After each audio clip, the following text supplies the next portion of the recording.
I'm Juno Reyes, and this is Rappler Talk Entertainment. In this episode, we talk to Jodi Sta and Juan Karlos Labajo about Untold, an upcoming psychological horror film directed by Derek Cabrito. Hi, Jodi and JK. First of all, welcome to Rappler Talk Entertainment. And Hi, Juno. hello. Hi, Juno. And congratulations on this project, first of all. Thank you. So, to get the ball rolling, could you tell us a little bit about the movie and the characters that each of you play? Okay, so, well, the movie is basically about this ambitious reporter who's like willing to do basically anything for fame until one day, lahat ng ginawa niya started to like catch up on her and took a toll on her. Yeah. So I play the role of Vivian Vera, a journalist. Yeah, and I play the role naman of Jasper, cameraman, cam-op, na kasama sa team ni Vivian. And my character naman is really more focused on just being like a, this supportive entity for Vivian. Kind of like isa sa mga sandalan, kumbaga. Right. Aside from the mom and everything. Yeah. About the movie, nothing much. Panoorin, mas maganda siya panoorin. Kasi pag ako magsasabi, wala, masaspoil ko na. Oo eh. So basically, yun siya, storya siya ng isang journalist na trinay niya gawin lahat na magagawa niya. Basically, to meet her needs and, her desires. Until, Desires. diba? Yeah, It's the tama. fulfillment of her desires until, yun na nga. Nagka-problema na siya along the way. So it's pretty clear that this is a psychological horror. It leans more towards psychological horror. So what led the two of you to accept each of your roles in the film? Pera. Di ba yun yung sagot? Di ba? No, well, with me, ako naman, I just really... One of the major factors really is with Miss Jodi as part of the cast because I also really want to work with her. And at the same time, with Regal, they've always been really kind, really sweet in offering all of these projects, and it's hard to say no. Especially for this as well being my first, ako personally, like my first horror film, so exciting. Yeah, exciting siya. So that's really it. And ako, I had so much fun. Yeah. Well, for me kasi parang every horror film that I've done is different. This is actually my nth horror film. But if I'm going to like compare it to the previous ones that I've done, meron laging supernatural elements. So like for Clarita, it's about a demonic possession. But with this one, it's more of the fight is between her and her inner demons. Yeah. So so I think that's the reason why also parang that got me hooked and interested sa story and sa script, and I decided that I want to do this one. And also I've never worked with Regal before. So it's the first time I'm working with them, and we all know naman na they're they hold the biggest franchise of mga horror stories, diba, with Shake, Rattle, and Roll. So Horror masters, basically. Yeah, talagang anything horror, that's Regal would be one of the top, first one to come in mind when it comes to horror, no? The that's genre. true. So I mean, that's also one of the reasons why I accepted the project.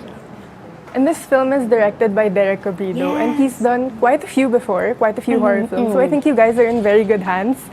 So could you guys let us in on what a day on set usually looks like for you? Parang, is there any kind of wisdom that he imparted in you in his way of directing on set?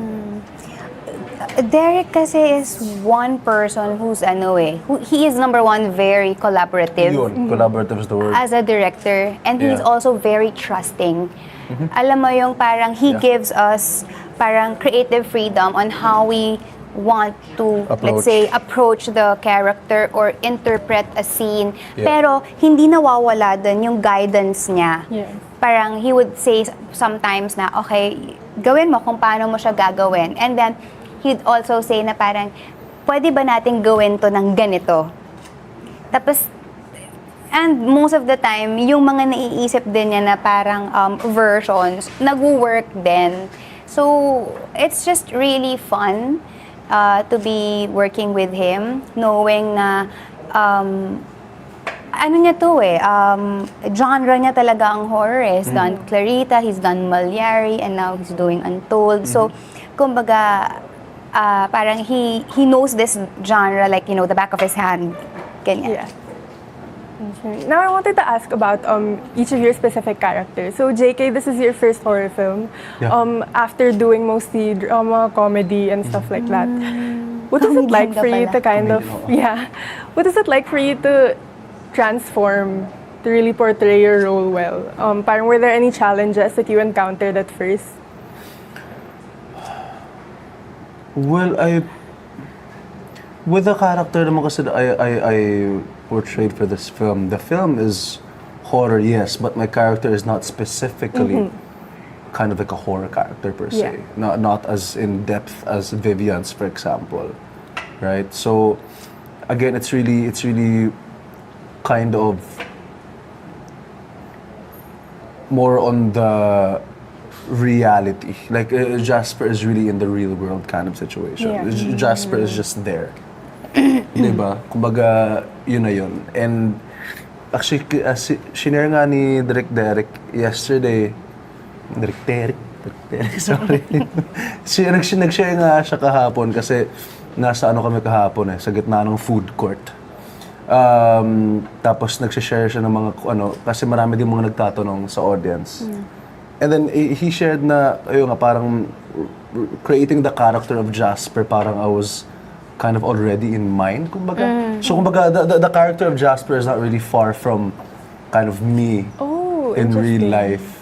Which I mean, in turn made everything just really easy. Going on set didn't really feel like work. It kind of just like, say lang. It was just really had fun. Everybody was just being, having fun and playing around and, figuring things out. And yeah. Okay. So, hindi naman ganun hindi ganun ka-seryoso yung role ni Jasper. Hindi siya ganun kalalim. Pero you know what? Can I just add? Yeah. Pero napaka-vital ng role ni Jasper because siya yung parang nagiging hinga. Because sometimes you know naman how horror films are na parang minsan yung you're like at the edge of your seat and then parang hindi ka na makahinga ganyan. And then when he comes in sa scene, parang yung bago ka ulit may isang malaking ganon. Tama. I think that's really important na nagkakaroon ka ng hinga in between yung mga jump scares and even mga mini jump scares. So, yun. And siya yung parang naging constant support system ni Vivian nang nawala na lahat sa kanya. Si Jasper has, always been there for her. Yeah. And I wanted to ask Jodi now specifically. So, of course, this isn't your first horror film. You've done a lot in the past, and all of them kind of differ. You don't really have like two characters that are the same. Yeah. And then this one, you're a reporter now. I think your last one, you were playing Clarita. Was Clarita your last one? Yes, a demon-possessed girl. Yeah. So, what's your secret to consistently giving a good scare while portraying all of these different characters in so many different contexts? Actually, wala naman talagang secret. It's just like putting a lot of parang hard work and doing a lot of preparation before coming on set. The moment that you have, said yes to the project, you have read the script, you have done your talks with your director and the creative team, then as an actor, you have to do your homework. You have to work with what's given Nandun na yun sa script. But then if you really want to add more layers to your character, then ikaw na yun. Homework mo na yan. That is not something na i-spoon feed sa'yo ng director mo. And also, in terms of saying yes to a project, I really am intentional in the sense na I have to make sure na it's something that I have never done before, even if it's like the same genre, but it's a different story, it's a totally different character. It's challenging, but then pag na-pull off mo, it can be fulfilling at the same time. Yeah. And I think what I found most interesting about Untold is that it takes place in the world of journalism. So it's kind of like parallel now, parallel to reality now, doing this interview. So in the world of journalism, of course, truth and facts are cornerstones. Yes. So was there anything interesting that you learned from doing this movie, from doing this whole production, or Was there any mindset shifts that took place? Well, I feel like with me, with my character, it's not really directly involved in the aspect of journalism. It's really more of capturing, Yeah. right? So, hence why going back to in connection to the other question earlier as well with my character, it kind of made it easier kasi, you know, we didn't have a journalist on set on standby. I mean, it was Jodi had to, especially you have friends na journalists and that really definitely help you out a lot, right? Pero for my character man, come up Angeles. Pops, gulawan. Okay, sige. Yun na yun. Kumbaga, it's just there. Yeah. Right? Right at my disposal. So it made it easier. Pero the journalistic side is really grabe talaga. I feel like I don't know. Ako in general, I'm just in awe really because she did an amazing job. Not just with the character of being a journalist, even the reporting scenes, I would go, oh my God! Napaka-legit! Sabi ko, napaka-authentic naman nun. I go, wow! But, Thank you, JK. Yeah. So kind of you. Thank you. Pero as a journalist, siya talaga yung journalist. So I feel like that question is really directly towards you. You know what I realized? No, I'm just doing a role, but then ang hirap din pala ng buhay ng isang journalist. Because like what you said kanina, truths and facts are like the cornerstone of journalism. Kasi if you veer away from that, then nandun ka na sa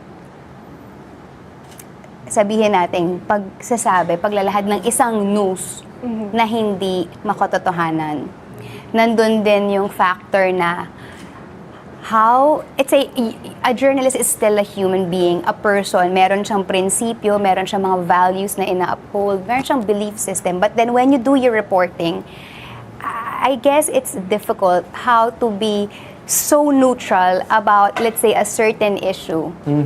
And then, yung mundo pa sa, let's say, of course you guys have, let's say, offices and merong kultura sa isang opisina na, okay, isa pa yun na kailangan mong harapin. So, ang hirap, ang dami-dami lang mga bagay na nangyayari. I-add mo pa doon yung mga pang-personal mong gusto. Para sa sarili mo, para sa ambisyon mo, Pamilya mo. para sa pamilya mo, para ma-satisfy mo yung needs mo and yung wants mo. Yung goals mo as a person and as, you know, a person and para sa career mo. So, all of these things are just, you know, coming into play na parang, okay, ang hirap din talaga ng maging isang journalist. And I was asking my friend about it and then she told me na, yes, it can really get crazy.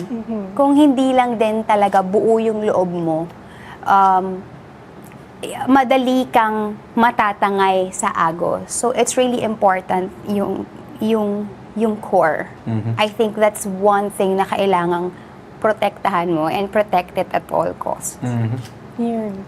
Interesting, no? Parang as early as now, I feel like it's also a must-watch for anybody that's working in the journalism field. Yeah. Ano you should, Juno, talagang at least we get a glimpse of what's going on in there because most of us, makikita lang natin yung mga journalists sa television doing their report or let's say nag-i-intro ng isang report. Pero hindi natin na-realize also yung what's happening behind the scenes sa buhay ng mga reporters na to or mga journalists na to.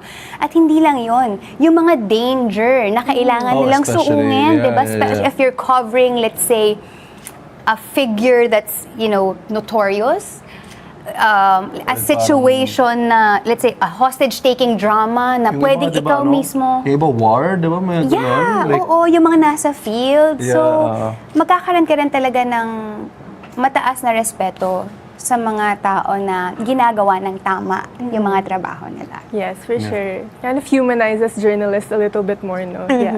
So, as a last question, can you invite our viewers to catch the film, please? Hi everyone! We're inviting you to watch Untold. It's the biggest horror film of 2025, directed by Derek Cabrido, and it's going to be in cinemas. April 30. Yes, on April 30, nationwide. Worldwide, actually. Saan pa kayo mga iba? Sige, nationwide muna. Nationwide and then muna. later na yung worldwide. Exactly.